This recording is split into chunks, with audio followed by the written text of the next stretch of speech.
এদিকে শীতের তীব্রতা কমলেও দেশের উত্তরাঞ্চলের জেলাগুলো অনেক বেলা পর্যন্ত ঘন কুয়াশায় আচ্ছন্ন থাকছে। সেখানকার খবর জানাতে লালমনিরহাট থেকে যুক্ত হচ্ছেন সহকর্মী রবিউল হাসান।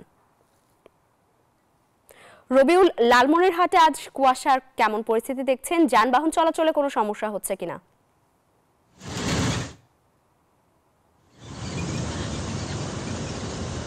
ধন্যবাদ লাইভা জান্নাত। আপনি যেমনটি বলছিলেন, উত্তরের শীত কিন্তু এখনো কমেনি। আজকে কিন্তু কুয়াশার চাদরে ঢাকা রয়েছে রাস্তাঘাটগুলো, এবং পাশাপাশি যানবাহনগুলো কিন্তু মহাসড়কগুলোতে কিন্তু হেডলাইট জ্বালিয়ে চলাচল করছে। এদিকে কিন্তু শীতের তীব্রতা দিন দিন কমলেও কিন্তু সকাল ভোর থেকেই কিন্তু শীতের তীব্রতা বাড়ে এবং সকাল 11টা পর্যন্ত শীতের তীব্রতা থাকে।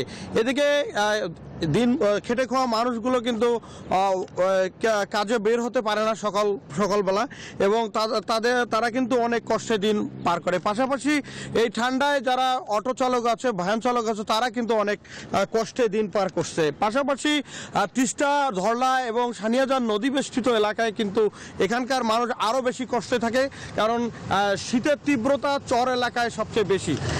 এদিকে আমরা হাসপাতালগুলোতে খোঁজখবর নিয়েছি। হাসপাতালগুলোতে কিন্তু প্রতিদিনেই রোগীর সংখ্যা বৃদ্ধি পাচ্ছে এবং বেশিরভাগই শিশু ও বৃদ্ধ। পাশাপাশি লালমনিরহাট জেলায় আজকে সর্বনিম্ন তাপমাত্রা রেকর্ড করা হয়েছে 11.8 ডিগ্রি সেলসিয়াস। এদিকে লালমনিরহাট জেলা প্রশাসনের পক্ষ থেকে এ পর্যন্ত শীতার্ত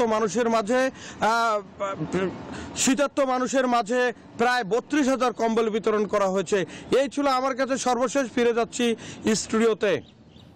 রবিউল, ধন্যবাদ আপনাকে।